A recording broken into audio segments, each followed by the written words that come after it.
ಇನ್ನು ಉಪಚುನಾವಣೆ ಘೋಷಣೆಯಾದ ಬಳಿಕ ಗೃಹಲಕ್ಷ್ಮಿ ಹಣ ಬಿಡುಗಡೆ ಆಗಿದೆ ಅಂತ ಹೇಳಿ ಚುನಾವಣಾ ಆಯೋಗಕ್ಕೆ ದೂರು ನೀಡೋದಕ್ಕೆ ಮುಂದಾಗಿದ್ದಾರೆ ನಾಯಕರು. ಸರ್ಕಾರದ ವಿರುದ್ಧ ಮಾಜಿ ಸಿಎಂ ಬಸವರಾಜ ಬೊಮ್ಮಾಯಿ ಆಕ್ರೋಶವನ್ನು ವ್ಯಕ್ತಪಡಿಸಿದ್ದಾರೆ. 3 ತಿಂಗಳಲ್ಲಿ ಹಾಕದ ಗೃಹಲಕ್ಷ್ಮಿ ಹಣ ಚುನಾವಣೆಯ ಸಂದರ್ಭದಲ್ಲಿ ಹಾಕಿದ್ದಾರೆ. ಚುನಾವಣೆ ಸಂದರ್ಭದಲ್ಲಿ ಮಹಿಳೆಯರಿಗೆ ಆಮಿಷ ಒಡ್ಡುವ ಕೆಲಸ ಆಗ್ತಾ ಇದೆ.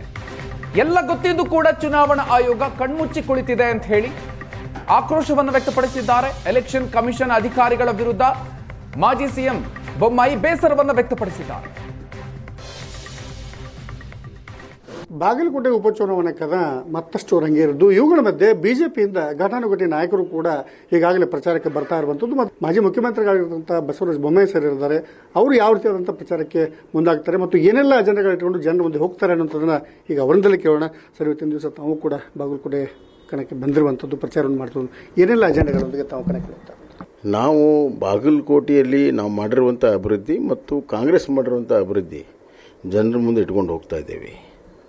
ಕಾಂಗ್ರೆಸ್ ಸರ್ ಸಿಎಂ ಅವರು ಬರ್ತಾರೆ, ಎಲ್ಲೊಂದು ಕಡೆ ಅನುಕಂಪ ಇದೆ, ಇವೆಲ್ಲ ವರ್ಕೌಟ್ ಆಗುತ್ತೆ, ಗೆಲ್ತೀವಿ ಅನ್ನೋ ಒಂದು ನೀವು ಕೆಲಸ ಮಾಡಿದ್ರೆ ಅನುಕಂಪ ಇರ್ತದೆ.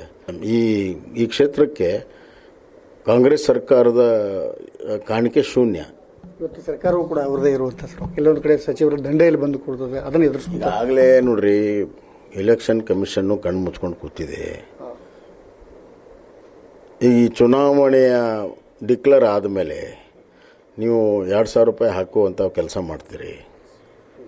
ನಮ್ಮ ಶಿಗ್ಗಾಂವ್ ಮತ್ತು ಚನ್ನಪಟ್ಟಣ ಚುನಾವಣೆಯಲ್ಲಿದ್ದಾಗಲೂ ಸಂಡೂರು ಚುನಾವಣೆ ಹಾಗೆ ಮಾಡಿದರು.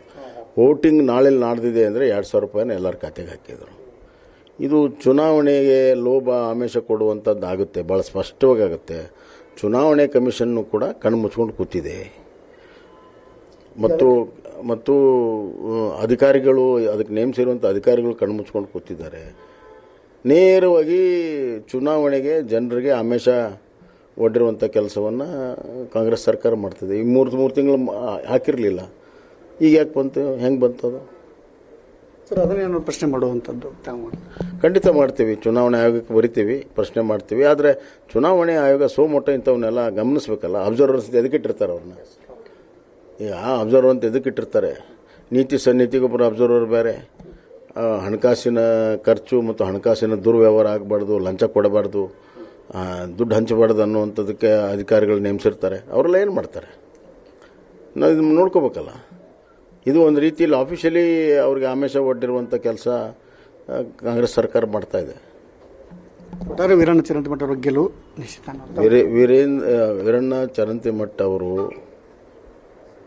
ಕಳೆದ ಬಾರಿ ಯಾವತ್ತು ಸೋತರೋ ಆ ಸೋತು ಒಂದೇ ತಿಂಗಳಲ್ಲಿ ಮುಂದಿನ ಚುನಾವಣೆಯನ್ನೇ ಅವ್ರನ್ನೇ ಗೆಲ್ಲಿಸಬೇಕು ಅಂತ ಜನ ತೀರ್ಮಾನ ಮಾಡಿದರು. ಇದಿಷ್ಟು ಮಾಜಿ ಮುಖ್ಯಮಂತ್ರಿಗಳಿಗಿಂತ ಬಸವರಾಜ ಬೊಮ್ಮಾಯಿ ಅವರ ಮಾತಾಗಿರುತ್ತಿತ್ತು. ಕ್ಯಾಮರಾಮನ್ ಮಂಜುನಾಥ್ ಕರ್ಗರ ಜೊತೆ ಮಲ್ಲಿಕಾರ್ಜುನ ಸುಸ್ಮಣಿ, ಏಷ್ಯನ್ ಆರ್ಟ್ಸ್ ಗಾಗಿ.